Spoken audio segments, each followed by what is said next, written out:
Welcome back. We are on day 31 of this war, and today I want to open with 3 sentences that Donald Trump said in a single Financial Times interview, because together they reveal something about American intentions in this conflict that no press conference, no official briefing, and no diplomatic statement has said this plainly before. Trump said he wants to take the oil in Iran. Trump said the U.S. could capture Kharg Island, Iran's primary oil export hub.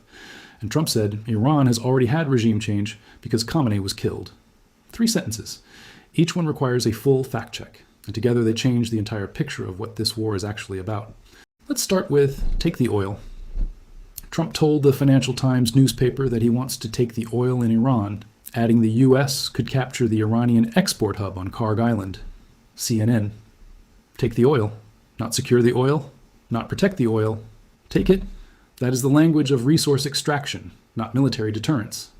The stated justification for Operation Epic Fury on February 28th was preventing Iran from acquiring nuclear weapons. 31 days later, the President of the United States is telling one of the world's most respected financial newspapers that he wants to take Iran's oil and is considering capturing the island that processes 90% of Iran's crude exports. Those 2 objectives, denuclearization and oil seizure, are not the same objective. They are not even compatible objectives within the same legal or strategic framework. Seizing another country's oil infrastructure is not a counterproliferation mission. It is something else entirely. And saying it out loud in a Financial Times interview creates legal and diplomatic consequences that the administration's lawyers are now working through in real time. Now let's fact-check Trump's regime change claim because it is stated with a confidence that the documented evidence does not support. Trump claimed that Iran had already undergone regime change with the killing of Supreme Leader Ayatollah Ali Khamenei and other senior officials in the first days of the war. CNN Iran has already had regime change. Let's measure that claim against the documented facts of the last 31 days. Iran's new Supreme Leader Mojtaba Khamenei issued a public statement on Nowruz. Iran's Parliament Speaker Mohammad Bagher Ghalibaf gave a full press conference on Sunday warning America about ground invasion. Iran's Foreign Minister Abbas Araghchi gave a live international television interview denying negotiations. Iran's IRGC launched its 82nd wave of retaliatory strikes. Iran's parliament is writing a law to codify Hormuz sovereignty. Iran's Revolutionary Guard fired ballistic missiles at Riyadh, Tel Aviv, and American bases simultaneously on Monday. 2 people were executed in Iran on charges of working with a foreign-backed opposition group, meaning the state apparatus is functioning well enough to conduct judicial proceedings and carry out sentences during an active air war.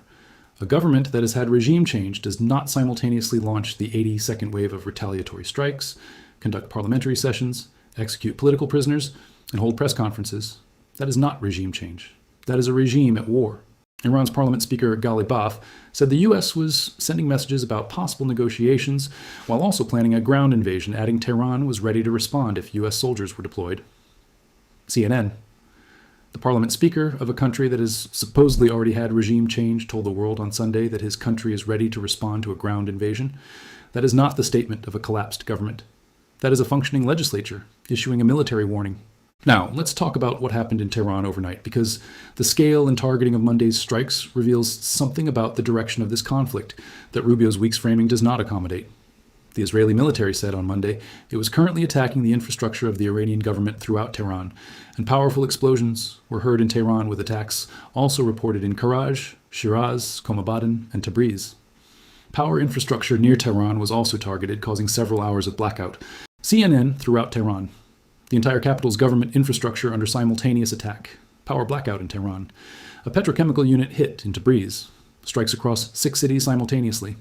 And then this detail from Iran's parliament speaker that deserves full attention. Supporters of the Iranian government continued their nightly demonstrations across the country on Sunday, despite risks from ongoing U.S. and Israeli air raids, according to FAIRS.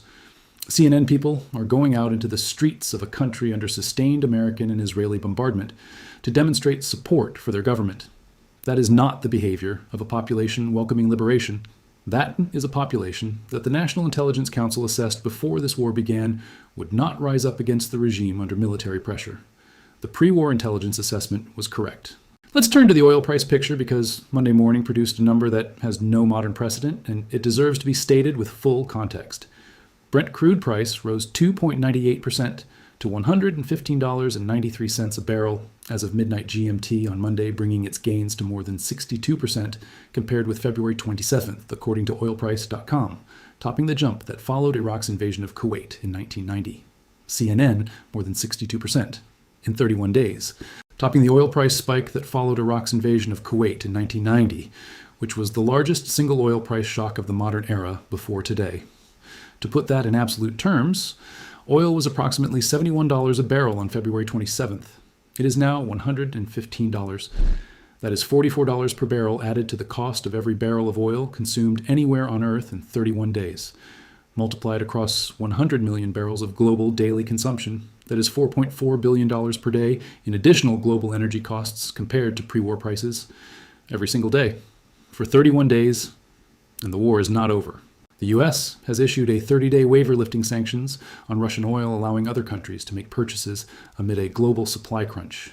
As a result, companies in Southeast Asia, including Vietnam's Bin Sun Refining and Petrochemical, are buying Russian oil. CNN America lifted sanctions on Russian oil to manage the energy crisis caused by America's war against Iran. This development requires a moment to absorb fully. The United States went to war against Iran partly to prevent Iranian revenue from funding its military and nuclear programs. America has now lifted sanctions on Iranian oil to manage the energy crisis. And America has now also lifted sanctions on Russian oil to manage the same crisis. The country that launched this war to apply maximum economic pressure on adversaries is now lifting sanctions on both of those adversaries' oil to prevent its own economy and its allies' economies from collapsing under the weight of the war it started.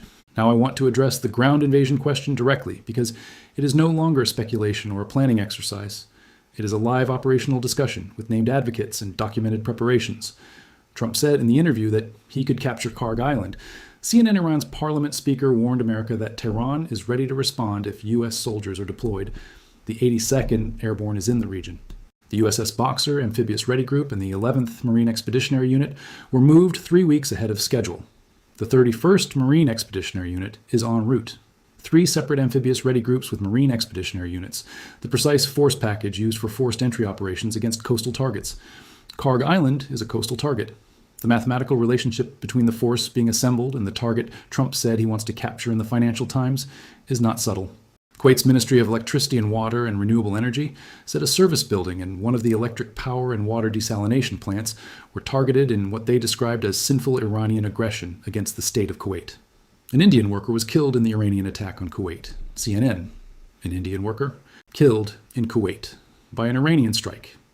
India is a country that has maintained studied neutrality in this conflict.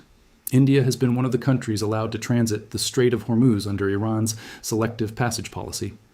An Indian national killed by Iranian fire in Kuwait is a development that puts New Delhi in an extremely uncomfortable diplomatic position.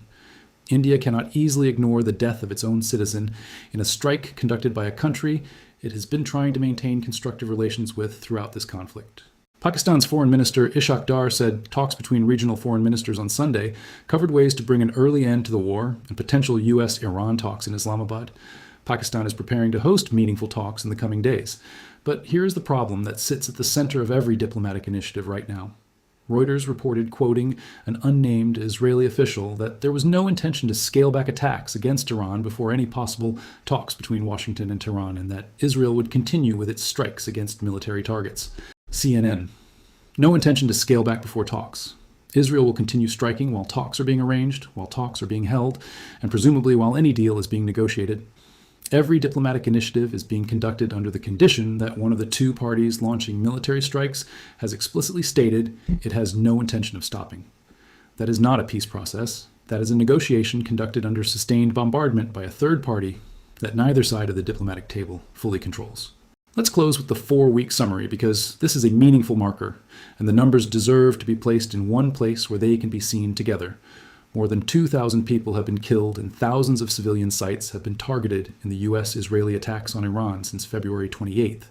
CNN, over 2,000 killed inside Iran, over 1,100 in Lebanon, 16 in Israel, 13 American service members, over 300 American wounded, $44 added to every barrel of oil, a 62% increase, the world's largest LNG facility offline for 3 to 5 years, 12% of global oil demand disrupted, Qatar's helium production halted, Kuwait's desalination plant struck, an Indian worker killed in Kuwait, Egypt imposing business curfews, Ethiopia queuing for petrol, Kenya's tea stranded in port, power blackout in Tehran, strikes across 6 Iranian cities in a single night, an F-35 hit for the first time in combat history, 7 KC-135 tankers lost in 7 days, an E-3 Sentry Command aircraft damaged. The Houthis entered the war. Pakistan hosting talks that Israel says it will not pause for. Congress on recess without voting on war powers. Trump said he wants to take the oil. April 6th is 1 week away. Here is where the facts leave us on day 31. The stated objective was denuclearization. The president is now talking about taking the oil and capturing Kharg Island. The stated method was an air campaign. 3 amphibious ready groups are now assembled. The stated timeline was quick and decisive. 31 days in there is no end condition either side has agreed to. Oil is up 62% in a month. Pakistan is building the table.